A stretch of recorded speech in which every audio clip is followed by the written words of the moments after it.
So your wound care kit. So you may not be mentally prepared for this yet, but when you do have vaginal birth, not only will you be caring for a beautiful newborn, you will also have a significant wound the size of like a dinner plate inside of your body. Fun! Because your uterus will literally be the size of a dinner plate still when it's used to being like this small. So it's having to do this process of involution whereby it's shrinking back to its pre-pregnancy state. Also, funny thing, tell me why I'm reading a book, just reading. Turns out your brain also literally shrinks whilst you're pregnant. And it takes like up to a year for it to grow back to its normal size. So it's so cute. It's like your uterus is like getting bigger and your brain is getting smaller. And so you're like, I have a big head and little arms. But on the reverse. So it's really interesting.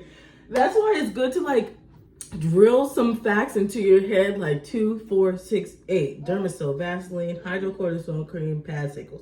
Because your brain will be so like offline. Because it will be so, it's very primal in a way. Because you're quite literally just like food and feeding the baby and all that stuff. So getting childbirth preparation, childbirth education is really just drilling some facts into your mind so that you don't have to think about them when you're going through this healing process. Because there is wound care, and then already there are a lot of hormonal changes happening rapidly.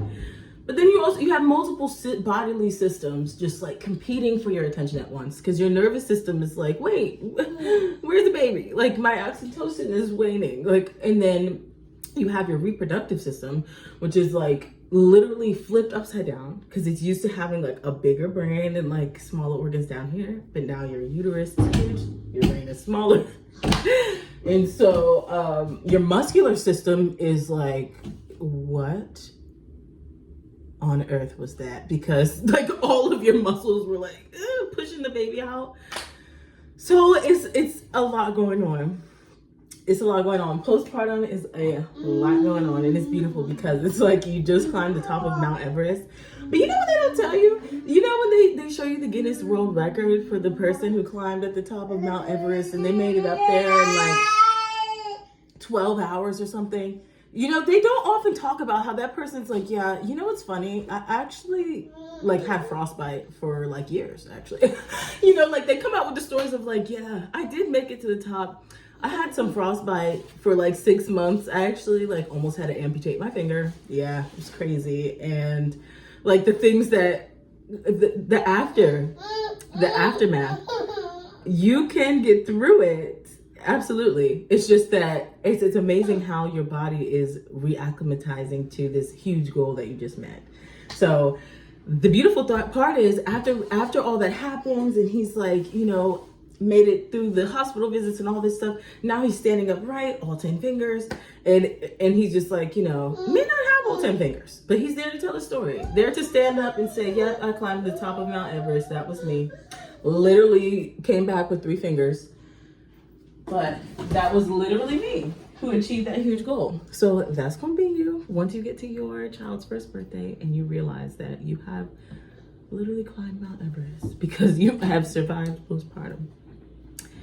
That moment will come sooner than you think.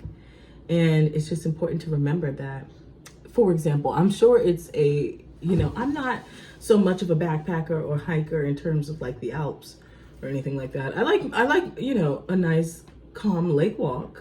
I fancy myself a hike on like a mild mountain, but it probably is a conversation amongst those groups of like how to deal with hypothermia, how to deal with frostbite, because that's common conditions. It's like even the best among us may run into those conditions. It's not you, it's the environment, it's the fact that you're human. And you can have these things that prepare you for it, but perhaps the conditions, perhaps they may, in the survival guide, who knows, I haven't read one, they might say you can wear gloves, wear 2 pair, you will still get frostbite, this is how you deal with it. Maybe you change out your gloves, you apply this ointment, put your gloves back on. Maybe there are some things that they know in order to keep going, to meet the goal, to make it home. There are some things, but the fact that there are challenges is within the community, within the group of people who are about to go backpacking or about to go hike on the Alps. The challenges are not sugar-coated and the experience isn't romanticized. It's very realistic in terms of you will have to deal with these things, but you will overcome it and you'll meet your goal. In fact, the more prepared you are and the more open-minded you are to the fact that these challenges are embedded in the journey and faced by even the best and most successful champions face these challenges, you'll realize that your preparation is key. So that said, we're gonna dive into the wound care kit, because that I really just wanted to talk about how postpartum, what's going on there, and how not only are you not alone in postpartum, but it's almost more normal than I understand. Like postpartum is a objective time period after birth, like 1 year after birth. A lot of people have different experiences. A lot of people have different lifestyles. And one thing is for sure, a lot of people had different experiences with preparation. And I think that the more prepared we are, the stronger our chances are that we can navigate and overcome postpartum sooner, and then acquire these skills that allow us to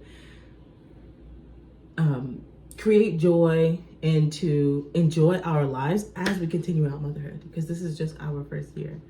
So that's a little tidbit for you. Now we're going to go on to the wound care kit.